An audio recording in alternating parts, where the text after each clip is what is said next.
Hello students, आज के इस क्लास में हम पढ़ेंगे बेटा जीएनपी, जीडीपी, एनएनपी, डिफ्लेटर। ठीक है। तो यहाँ पे हमको पढ़ना है सिर्फ और सिर्फ डिफ्लेटर, जो कि आपके growth indicators, national income and product का लास्ट टॉपिक है। तो इसको बिल्कुल आसान भाषा में समझते हैं। नेक्स्ट स्लाइड पे चलते हैं। डिफ्लेटर क्या होता है? तो बेटा यहाँ पे जीएनपी डिफ्लेटर लिखा गया है। ठीक है। इस तरीके से आप जीडीपी, एनएनपी डिफ्लेटर भी निकाल सकते हैं। ठीक है। केवल आपको यहाँ पे चेंज करना होता है, जीएनपी की जगह जीडीपी और एनएनपी लिखना होता है। इसे निकालने के लिए निम्न सूत्र का उपयोग किया जाता है। जैसे कि जीएनपी डिफ्लेटर निकाल रहे हैं बेटा, तो क्या करेंगे? नॉमिनल जीएनपी लिखेंगे, मतलब उस वर्ष का जीएनपी अपॉन रियल जीएनपी, मतलब जो स्थिर मूल्यों पर जीएनपी निकाला जाता है वो। तो अगर डिफ्लेटर कैसे निकालते हैं? ऊपर नॉमिनल लिखते हैं बेटा, नीचे रियल लिखते हैं। ठीक है। और कभी कभी इसको 100 से गुणा कर दिया जाता है। तो इसका फॉर्मूला ये है, याद कर लेना। ठीक है। क्योंकि तीन चीजों में से दो चीजें दे देगा, एक गायब कर देगा और एक पूछ लेगा। आपको फॉर्मूले में वैल्यू पुट करनी है, आपको उसको निकालना है। जीएनपी डिफ्लेटर के समान ही जीडीपी डिफ्लेटर भी निकाला जाता है। ठीक है। जीडीपी में क्या करेंगे? जीएनपी की जगह जीडीपी लिख दिया, ऊपर आएगा बेटा नॉमिनल, नीचे रियल इंटू 100। तो क्या क्या ध्यान रखना है आपको इसमें कि अंश में, मतलब न्यूमरेटर में बेटा नॉमिनल जीडीपी जीएनपी आता है और डिनोमिनेटर में बेटा रियल जीडीपी जीएनपी आता है। ठीक है। तो ऊपर क्या आएगा बेटा? नॉमिनल, और नीचे क्या आएगा? रियल। तो जीएनपी या जीडीपी डिफ्लेटर का फॉर्मूला आप समझ गए होंगे। ऊपर नॉमिनल या नॉमिनल जीएनपी जीडीपी लिखेंगे, नीचे रियल जीडीपी जीएनपी लिखेंगे और 100 से मल्टीप्लाई कर देंगे। तो इसका इंपॉर्टेंस क्या बेटा जीएनपी डिफ्लेटर का? जीएनपी या जीडीपी डिफ्लेटर को निम्न दो मुख्य कार्य होते हैं इसके। पहला, किसी भी वस्तु के चालू मूल्य से आधार वर्ष के मूल्य की गणना करने में मदद करता है, अर्थात नॉमिनल वैल्यू से रियल वैल्यू की गणना करने में मदद करता है। ऐसा कैसे? इधर देखिए। जैसे कि कोई भी प्रोडक्ट है, जैसे कि आईफोन रहा, सबसे बेस्ट एग्जांपल, सिंपल एग्जांपल ले लेते हैं। आईफोन 16 है बेटा। ओके। अब 2011-12 क्या बेस ईयर क्या बनाया हुआ है? 2011-12 हमने आधार वर्ष बनाया हुआ है। ठीक है। अब उस वर्ष तो बेटा ये वाली यूनिट थी ही नहीं। ठीक है। उस वर्ष आईफोन 16 था ही नहीं। तो बेटा अब हमको क्या करना है? अब हमको इसकी क्या निकालनी है बेटा? उस वर्ष की प्राइस निकालनी है, बेस ईयर की प्राइस निकालनी है आईफोन 16 की। तभी जाके तो हम पता लगा पाएंगे कि इस वर्ष में इसकी प्राइस में कितनी बढ़ोतरी हुई है। वो तो हम पता नहीं कर सकते क्योंकि इसी वर्ष लॉन्च हुआ है। तो बेटा यहाँ पे क्या होता है? जीडीपी डिफ्लेटर या जीएनपी डिफ्लेटर। ठीक है। ओके। जीएनपी डिफ्लेटर मल्टीप्लाई क्या होता है बेटा? मल्टीप्लाई होता है ऊपर नॉमिनल अपॉन नीचे रियल इंटू 100। अब हमको क्या याद करनी? आईफोन 16 की बेस ईयर की क्या निकालनी बेटा? आईफोन 16 की बेस ईयर की क्या निकालनी होती है हमको? वैल्यू निकालनी है आधार वर्ष की, मतलब चालू मूल्य से आधार वर्ष कैसे निकालें? तो आधार वर्ष की वैल्यू निकालने के लिए क्या करेंगे बेटा? ऊपर नॉमिनल की बेटा, नॉमिनल की जगह बेटा आईफोन 16 की चालू मूल्य की क्या लिखेंगे? चालू मूल्य की जो मार्केट प्राइस है वो लिख देंगे। ठीक है। अब रियल वाली तो हमको निकालनी है, इसको एज इट इज रखेंगे। और डिफ्लेटर में जीडीपी डिफ्लेटर में क्या लिखेंगे बेटा?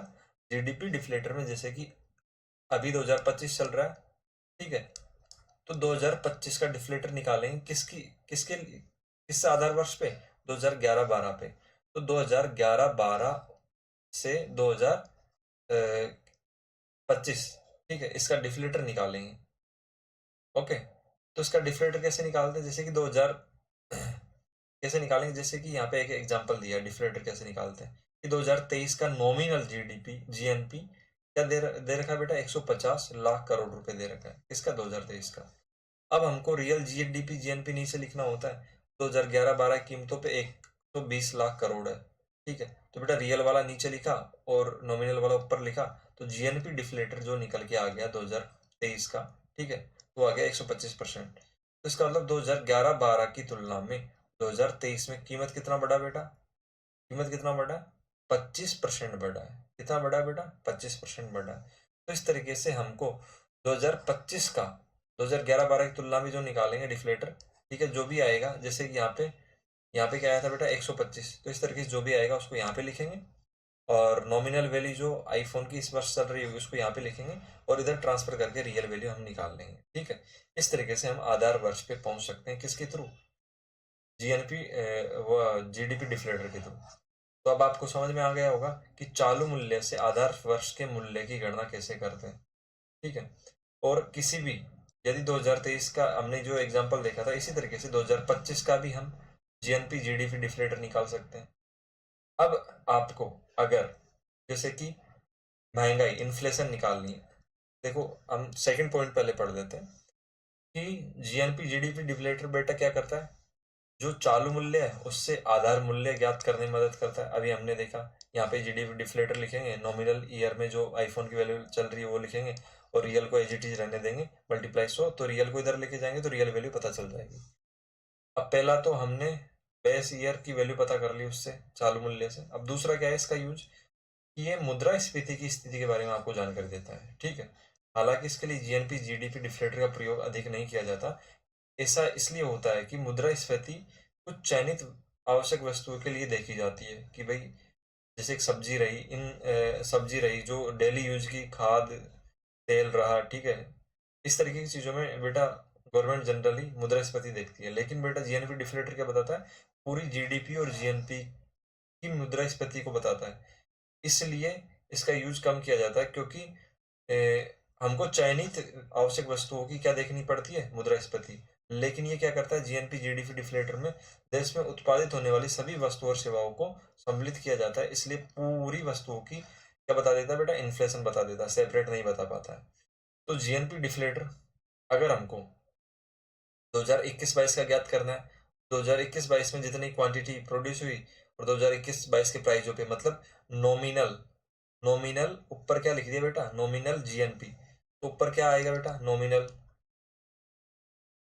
ठीक है। और नीचे क्या है, रियल।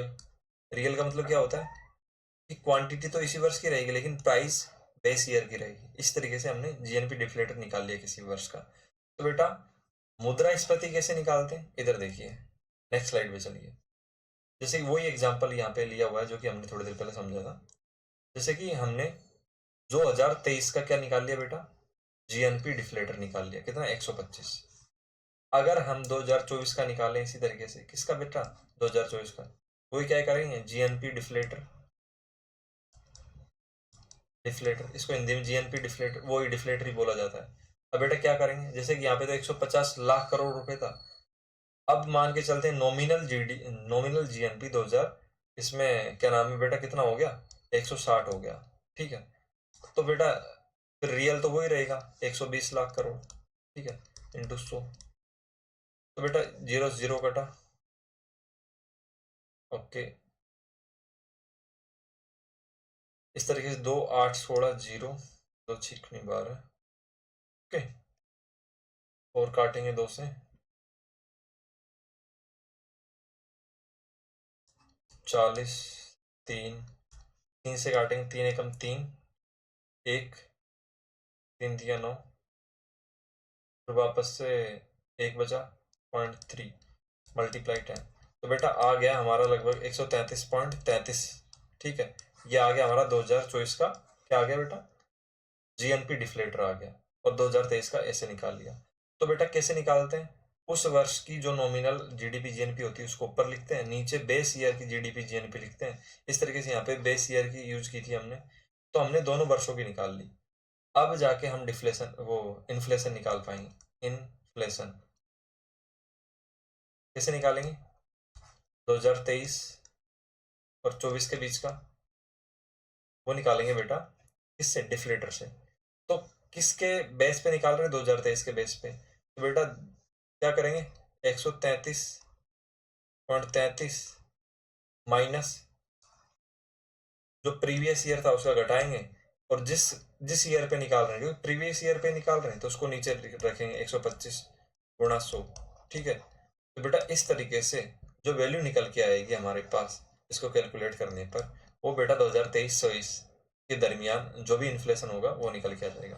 तो इन्फ्लेशन निकालने के लिए दोनों वर्षों का हमको बेटा जीएनपी डिफ्लेटर या जीडीपी डिफ्लेटर पता होना चाहिए, और इस तरीके से जिस वर्ष के सापेक्ष में निकाल रहे हैं उस वर्ष को नीचे लिखेंगे और उसी वर्ष को बेटा अगले वर्ष में से घटा के इस तरीके से 100 से मल्टीप्लाई करके जीएनपी, वो जीएनपी डिफ्लेटर जीडीपी डिफ्लेटर से, इन्फ्लेशन मतलब महंगाई, कितनी बड़ी है ज्ञात कर सकते हैं, लेकिन वो संपूर्ण इकोनॉमी की, कंप्लीट इकोनॉमी की इन्फ्लेशन बताता है। अगर हमको सेपरेट वस्तुओं की ज्ञात करनी होती है तो उसके लिए ये इतना यूजफुल नहीं है।